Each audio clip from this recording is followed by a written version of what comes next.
Panatiko, para sa bayan o para sa politiko? Ano ba talaga ang tungkulin ng pamahalaan? Di ba para pagsilbihan ng bayan? Bakit parang entertainment na lang ang nangyayari ngayon sa gobyerno?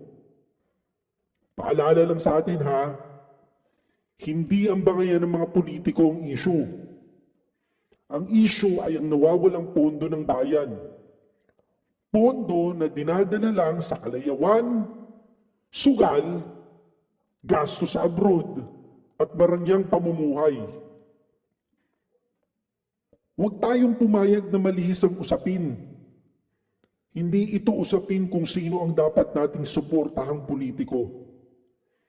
Ang usapin dito, yung tax mo at tax ko. Walang napupuntahan na matino bukod sa pagandahin lang ang buhay ng mga politikong tayo mismo ang bumoboto tuwing halalan. Likas tayong panatiko.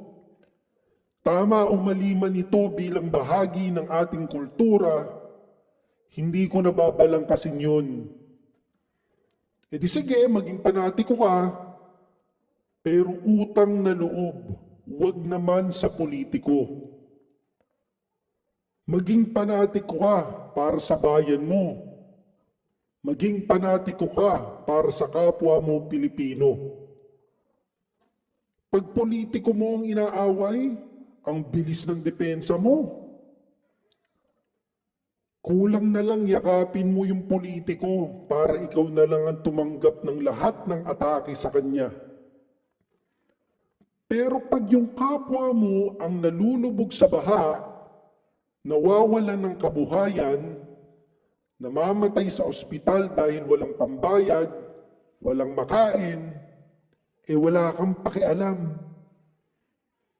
Huwag na huwag tayong magugulat na kahit magpalit-palit ng tao sa gobyerno, yung problema natin sa bansa, paulit-ulit na lang.